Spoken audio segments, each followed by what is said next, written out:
بڑھاپے میں عبادت الہی سجدے بہت بڑی بات ہے، لیکن جوانی میں سجدوں کی توفیق کا مل جانا، آنکھوں میں آنسوؤں کا نور نصیب ہو جانا، خشیت الہی خوف اور اللہ کا ڈر، یہ بہت بڑا انعام ہے۔ تو یہ اللہ جس کو نصیب کر دے، یہ اس کی نعمت ہے۔ اللہ کا خوف اللہ کی عطا ہے، اللہ کی خشیت اللہ کی طرف سے بندوں کو دیا گیا انعام ہے۔ اللہ جس کی بہتری کا ارادہ کرتا ہے اسے اپنی خشیت کا نور دے دیتا ہے، اسے اپنا خوف عطا کر دیتا ہے، اپنے سے ڈرنا نصیب کر دیتا ہے، تقوی کی دولت دے دیتا ہے۔ اور اگر کوئی دلیری سے کہے میں نہیں ڈرتا، یا ڈٹائی سے گناہ کرے، گناہ کرنے کے بعد بھی کئی لوگ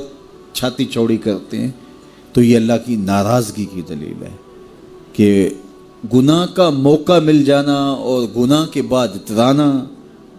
سرکشی، تمرد اور اس پر بھی مسرت، تو یہ بہت بڑی حماقت اور اللہ کی رحمتوں سے دوری کی دلیل ہے۔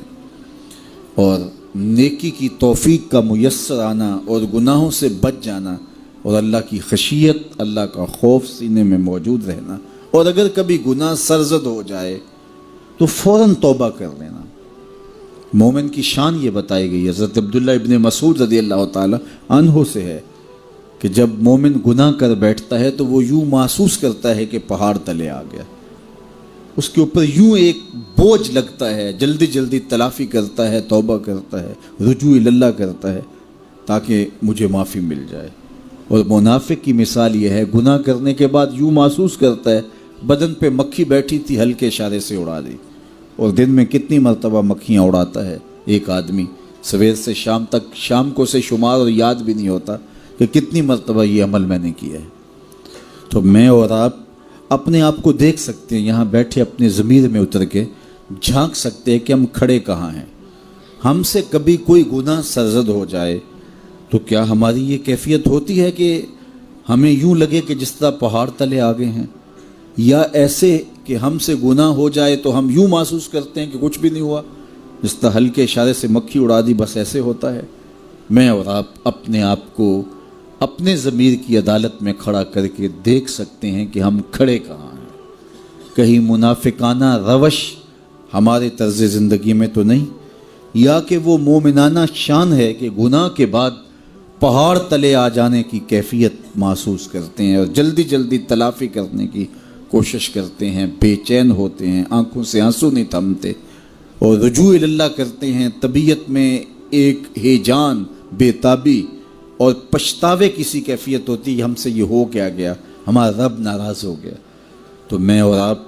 اپنا اندازہ کریں اور دیکھیں کہ ہم کھڑے کہاں ہیں۔ تو اللہ جل شانہ ہمیں اس کی توفیق عطا فرمائے۔ اللہ نے ہر انسان کے ساتھ ایک محافظ فرشتہ پیدا کیا ہے، اور اگر وہ محافظ فرشتہ انسان کے ساتھ نہ ہو، شیاطین انسان کو ویسے مار ڈالیں، انسان کو قتل کر ڈالیں، اگر اللہ نے حفاظت کے لیے فرشتہ معمور نہ کیا ہو۔ یہ انسان کے دشمن ہیں، اور انسان کو شیاطین راہ مستقیم سے ہٹانے کے لیے دن رات کوشاں ہیں۔ پھر یہ اتنا مکار دشمن ہے، ہر ایک کو ایک لاٹھی سے نہیں ہانکتا، اسے پتہ ہے کہ کس کو کیسے بھٹکانا ہے۔ ایک شب زندہ دار جس کو سحری کے وقت اٹھ کے آنسو بہانے کا لطف ملتا ہے، اب شیطان اس کو کہے کہ سحری کے وقت اٹھا نہ کر، تو وہ شب زندہ دار جب اس کے آنسو مسلح میں جذب ہوتے ہیں اور وہ اترتے ہوئے آنکھوں سے آنسو اتنی لذت اسے دیتے ہیں کہ دنیا ما فیہا کی لذتیں ایک طرف اور یاد خدا میں رونا ایک طرف۔ اب شیطان کسی کو کہے کہ سحری کے وقت اٹھا نہ کر، تو کوئی شیطان کی یہ بات تھوڑی مانے گا، تو شیطان اسے یہ کہتا بھی نہیں ہے، اسے کہتا ہے نہیں اٹھا کر، لیکن صبح بتا دیا کر کہ میں تہجد گزار ہوں، اسے ریا میں مبتلا کرے گا۔ ایک شخص جس کی طبع میں فیاضی گندی ہوئی ہے، اب شیطان اس کو کہے کہ تو سخاوت نہ کیا کر، بخل کا درس دے، تو طبعاً جو سخی شخص ہے، جس کی فطرت کے اندر فیاضی ہے، تو وہ شیطان کی اس بات کو تو نہیں مانے گا۔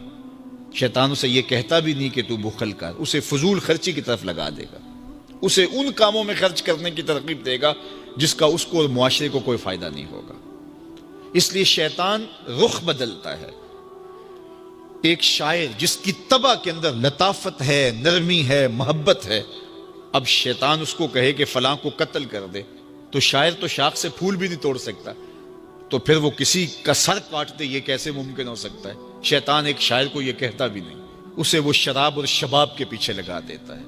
اب اتنا سخت دشمن، اتنا مکار دشمن، حضرت سیدنا غوث اعظم رضی اللہ تعالیٰ عنہ فرماتے ہیں میرے اوپر صحاب نور چھا گیا اور آواز آئی، عبد القادر تو نے اللہ کی اتنی عبادت کی ہے، اتنی ریاضت کی ہے کہ شریعت کا ہم تمہیں اب مکلف نہیں رہنے دیتے، اور اب تو نماز نہ پڑھے اور دیگر اعمال نہ کرے تو تجھے کوئی پکڑ نہیں، میں تیرے اوپر ایسے راضی ہو گیا ہوں۔ تو ایسے بادل سے آواز آئی، کہتے ہیں مان میرے دل میں خیال آیا کہ اگر عبادت کا مکلف نہ ہونا ہوتا تو امام الانبیاء صلی اللہ علیہ وسلم سے بڑھ کر کون اللہ کا مقرب تھا۔ حتیٰ تتورم قدماہ، حضور جب نماز پڑھتے اور اس قدر لمبا قیام کرتے حضور کے مبارک پاؤں سوج جاتے، لیکن ان کو تو کہا گیا وَاعْبُدْ رَبَّكَ حَتَّى يَأْتِيَكَ الْيَقِينُ، انہیں تو کہا گیا کہ آخری سانس تک اللہ کی عبادت کرنی ہے۔ تو میں کون ہوں کہ مجھے کہا جائے کہ تو اب عبادات کا مکلف نہیں رہا، کوئی بات نہیں ہے۔ تو کہتے ہیں میں لا حول ولا قوت الا باللہ پڑھا تو وہ جو مجھے نور نظر آ رہا تھا وہ سیاہی میں بدل گیا۔ تو وہ ابلیس تھا جو اس رنگ میں مجھے بھٹکانا چاہتا تھا، کہا عبد القادر اس مرتبے پہ پہنچے ہوئے کتنے لوگوں کو میں نے گمراہ کر دیا، تیرے علم نے تجھے بچا لیا۔ تو میں نے کہا ظالم، میرے علم نے مجھے نہیں بچایا، میرے اللہ کے فضل نے بچایا۔ تو کہا پھر بچ گیا ہے، کئی میں نے یوں لوٹ لیے۔ تو اتنا مکار دشمن ہو جو ہمارے اوپر مسلط ہے اور دن رات کوشاں ہے ہماری متاع عمل لوٹنے کے لیے، متاع ایمان لوٹنے کے لیے، تو پھر مجھے بتاؤ کہ ہم کیا غافل ہو کے بیٹھیں گے؟ ایسے ناپاک وجود کا مقابلہ کوئی آسان ہے جو ہماری متاع عمل لوٹتا ہے، متاع ایمان لوٹتا ہے، ہمیں عمل کرنے نہیں دیتا، کریں تو وسواس ڈال رہا ہوتا ہے، کر لیں تو ریا میں اور تکبر میں مبتلا کر کے، عجب میں مبتلا کر کے کیا ہوا عمل بھی لوٹ لیتا ہے۔ مجھے بتاؤ یہ کوئی جو ہے وہ سوکھا کام ہے کہ ہم مقابلہ کریں؟ اب ماہ صیام میں روزے سے بھوک بھی کاٹتے ہیں اور قرآن مجید کی تلاوت اور دیگر معمولات کے لیے ہمیں تنہائی بھی میسر آتی ہے، اور اسی طرح ہمیں روزے سے جو ہے وہ اپنی زبان کو کنٹرول کرنے کا درس بھی ملتا ہے۔ تو روزہ تمہاری زبان کا محافظ بن جاتا ہے، پھر روزہ تمہاری شہوات کے کنٹرول کا ذریعہ بن جاتا ہے، اور روزہ تنہائی کی وجہ سے اختلاط سے جو خرابیاں پیدا ہوتی ہیں ان سے تمہیں بچا لیتا ہے۔ تو گویا ماہ صیام اللہ تعالیٰ کی رحمتوں کا ایک روپ ہے، اور یہ ایک مہینے کا تربیتی کورس ہے جس کے ذریعے سے ہم اپنے باطن کی صفائی کر سکتے ہیں اور اندر کی غلاستیں، اندر کے میل کچیل مٹا سکتے ہیں۔